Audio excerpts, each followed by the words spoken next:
అందరికీ ప్రభు పేరిట వందనములు. ముందుగా ఒక చిన్న ప్రార్థనతో ముందుకు వెళ్తాము. ప్రభువ, పరిశుద్ధుడ, కృపగల తండ్రి, కరుణగల దేవ, నీకు వేలాది వందనములు. నీవు విశ్రమిస్తూ చేసిన అద్భుతాలను చూసి ఓ తల్లి తన పిల్లవాడు అన్నా అని పిలిచినప్పుడు పులకరించిన దానికంటే అధికముగా నీవు మా కోసం చేసిన దానిని చూసి పులకరించావు. తండ్రి, నీకు నా వేలాది వందనము. అయ్యా, నీవు మనిషిని సృజించినదే కాకుండా ఏదైనా తోటలో ఆదాముకు ఆశ్రయం ఇచ్చి మరియు ఆహారంను ఇచ్చి ఆయనను పోషించిన దేవా, నీకు నా వందనములు.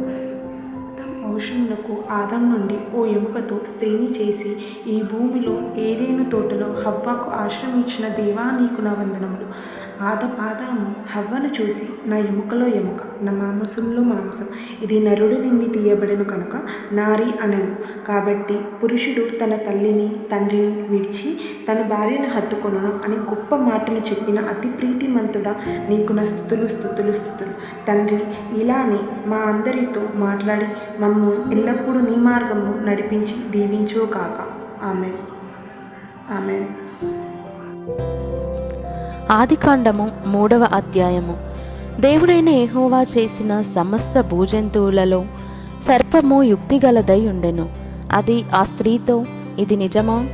ఈ తోట చెట్లలో దేని ఫలములనైనను మీరు తినకూడదని దేవుడు చెప్పెనా అని అడిగెను.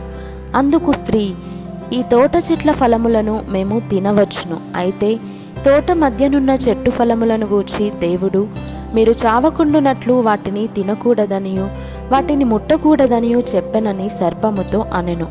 అందుకు సర్పము, మీరు చావనే చావరు. ఏలయనగా మీరు వాటిని తినుదినమున మీ కన్నులు తెరవబడుననియు మీరు మంచి చెడ్డలను ఎరిగిన వారై దేవతల వలె ఉందురనియు దేవునికి తెలియనని స్త్రీతో చెప్పగా, స్త్రీ ఆ వృక్షము ఆహారమునకు మంచిదియు కన్నులకు అందమైనదియు వివేకమిచ్చు రమ్యమైనదియునై ఉండుట చూచినప్పుడు ఆమె దాని ఫలములలో కొన్ని తీసుకొని తిని తనతో పాటు తన భర్తకును ఇచ్చెను.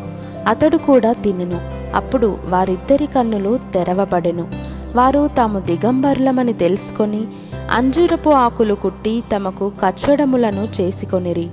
చల్లపూటను ఆదామును అతని భార్యయు తోటలో సంచరించుచున్న దేవుడైన యెహోవా స్వరమును విని దేవుడైన యెహోవా ఎదుటికి రాకుండా తోట చెట్ల మధ్యను దాగుకొనగా, దేవుడైన యెహోవా ఆదామును పిలిచి, నీవు ఎక్కడ ఉన్నావనెను. అందుకతడు, నేను తోటలో నీ స్వరము వినినప్పుడు దిగంబరినిగా నుంటిని గనుక భయపడి దాగుకొంటినన్ను. అందుకాయన, నీవు దిగంబరివని నీకు తెలిపిన వాడెవడు?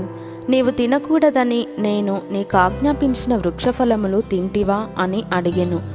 అందుకు ఆదాము, నాతో నుండుటకు నీవు నాకిచ్చిన ఈ స్త్రీయే ఆ వృక్షఫలములు కొన్ని నాకియ్యగా నేను తింటిననెను.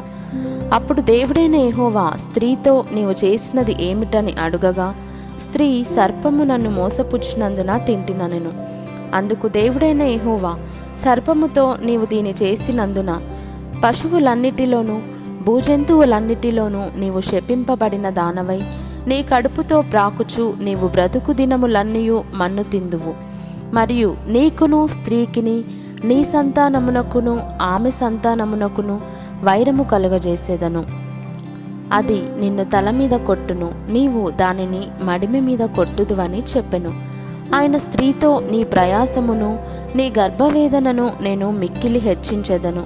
వేదనతో పిల్లలను కందువు. నీ భర్త ఎడల నీకు వాంఛ కలుగును, అతడు నిన్ను ఏలునని చెప్పెను. ఆయన ఆదాముతో, నీవు నీ భార్య మాట విని తినవద్దని నేను నీకు ఆజ్ఞాపించిన వృక్షఫలములు తింటివి కనుక నీ నిమిత్తము నేల శపింపబడి ఉన్నది. ప్రయాసముతోనే నీవు బ్రతుకు దినములన్నయూ దాని పంట తిందువు. అది ముండ్ల తుప్పలను గచ్చ పొదలను నీకు మొలిపించును. పొలములోని పంట తిందువు.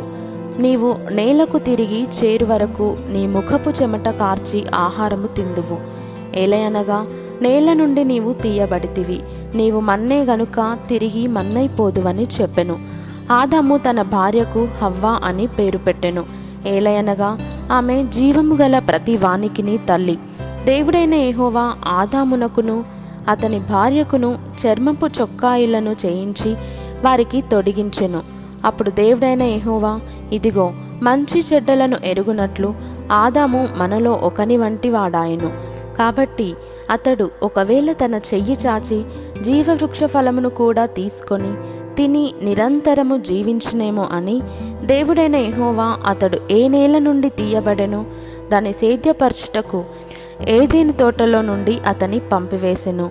అప్పుడు ఆయన ఆదామును వెళ్ళగొట్టి ఏదెను తోటకు తూర్పు దిక్కున కెరూబులను జీవవృక్షమునకు పోవు మార్గమును కాచుటకు ఇటు అటు తిరుగుచున్న ఖడ్గజ్వాలను నిలవబెట్టెను.